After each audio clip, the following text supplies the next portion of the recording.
Hello everyone, and welcome to our Sleep Lecture channel. Today we're diving deep into a topic that affects every single one of us: sleep.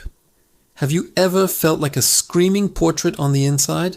Your mind is yelling for rest, but your body just won't cooperate. Or maybe you wake up feeling like you've run a marathon in your dreams, completely exhausted. You're not alone. In our fast-paced world, getting a good night's sleep has become a luxury for many, but it's a biological necessity we simply can't afford to ignore. So why is sleep so incredibly important? It's not just about closing your eyes and resting. While you sleep, your brain is working overtime. It's like a night shift cleaning crew for your mind. It consolidates memories, processing everything you learned and experienced during the day. This is why pulling an all-nighter before an exam is often counterproductive. Without sleep, that information just doesn't stick. Your brain also clears out toxic byproducts that accumulate while you're awake. Think of it as taking out the mental trash.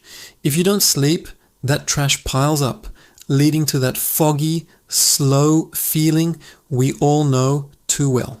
But it's not just about your brain. Your entire body relies on sleep for repair and regeneration. Your muscles repair themselves, your immune system strengthens, and your hormones regulate.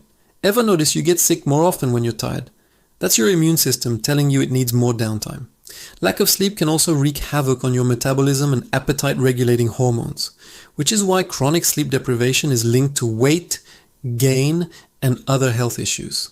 It affects your mood, your patience, your creativity, literally every aspect of your well-being. Sleep isn't a passive state, it's an active, dynamic process that's fundamental to being a healthy, functioning human. Now let's talk about the architecture of sleep. It's not just one long, uniform state of unconsciousness. We cycle through different stages of sleep throughout the night, each with a unique purpose. These stages are broadly divided into two types: NREM, or non-rapid eye movement sleep, and REM, or rapid eye movement sleep. A full cycle through these stages typically lasts about 90 minutes, and we go through 4 to 6 of these cycles each night.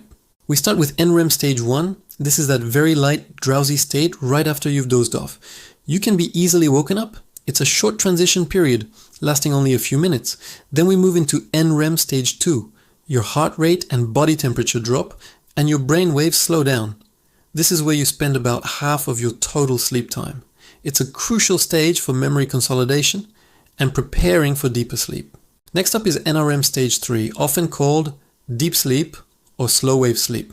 This is the good stuff. It's the most restorative stage where your body does most of its physical repair work, your muscles relax, blood supply to muscles increases, and your body releases growth hormone. It's very difficult to wake someone from deep sleep, and if you are, you'll feel groggy and disoriented. As we get older, we naturally spend less time in this deep, restorative stage, which is one reason why sleep quality can decline with age. Finally, after cycling back through the lighter stages, we hit REM sleep. This is where the magic happens. Your brain becomes highly active, almost as active as when you're awake. Your eyes dart back and forth behind your closed eyelids, which is where the name comes from. This is the stage where most of our vivid dreaming occurs. REM sleep is absolutely critical for emotional regulation, problem solving, and creativity.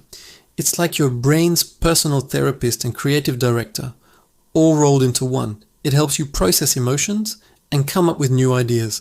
The cycles repeat, with REM periods getting longer as the night goes on. So, now that we understand why sleep is so important and how it works, the million-dollar question is, how can we get more of it? The answer lies in something called sleep hygiene. This isn't about washing your sheets, although that helps. Sleep hygiene refers to the habits and practices that are conducive to sleeping well on a regular basis. It's about creating a routine and an environment that signals to your brain and body that it's time to wind down and rest. Let's start with the most important rule: consistency. Try to go to bed and wake up at the same time every day, even on weekends. Yes, even on weekends. This helps regulate your body's internal clock or circadian rhythm.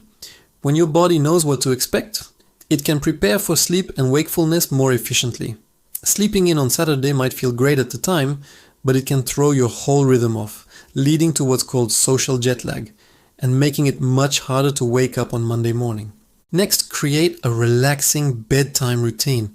About an hour before you want to sleep, start winding down. This means stepping away from screens. The blue light emitted by phones, tablets, and computers suppresses the production of melatonin, the hormone that tells your body it's time to sleep. Instead of scrolling through social media, try reading a physical book, listening to calm music, taking a warm bath, or doing some light stretching or meditation.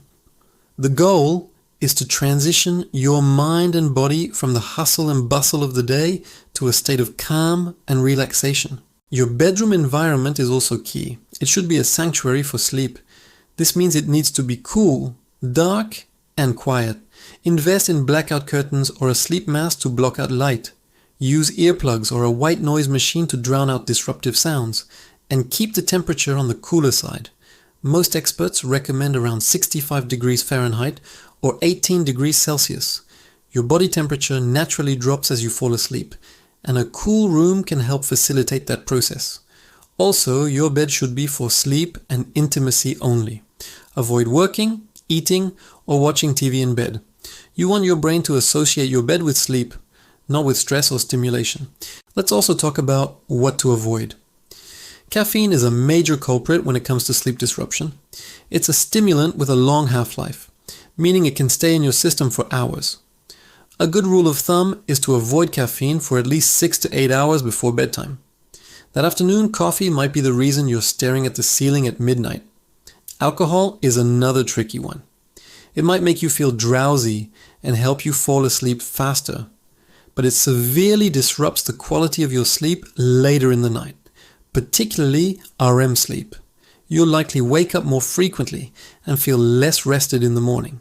And of course, heavy meals or too much liquid right before bed can lead to discomfort and nighttime bathroom trips.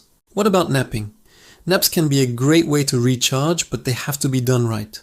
The ideal nap is short, about 20 to 30 minutes. This allows you to get the benefits of light sleep without entering deep sleep, which can leave you feeling groggy. Try to nap earlier in the day. Napping too late in the afternoon can interfere with your ability to fall asleep at night.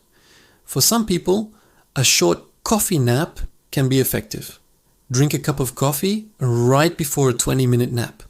The caffeine will kick in just as you're waking up, giving you an extra boost. But what if you do all these things and you still can't sleep? Lying in bed, tossing and turning and watching the clock is one of the most frustrating experiences. If you've been trying to sleep for more than 20 minutes, get out of bed. Go to another room and do something quiet and relaxing in dim light, like reading or listening to calm music. Don't turn on bright lights or look at your phone. Go back to bed only when you feel sleepy again. This helps break the mental association between your bed and the anxiety of not being able to sleep. Finally, it's important to recognize when you might need professional help. If you consistently have trouble falling or staying asleep, if you snore loudly and wake up gasping for air, or if you feel excessively tired during the day despite getting enough hours in bed, it might be a sign of an underlying sleep disorder like insomnia or sleep apnea. Don't hesitate to talk to your doctor. These conditions are treatable, and getting a proper diagnosis can be life-changing. Remember, prioritizing sleep is not selfish. It's an act of self-care that pays dividends in every area of your life. Thank you so much for joining this lecture today. I hope you've learned something valuable about the incredible power of sleep. Start implementing some of these tips tonight and see what a difference it can make.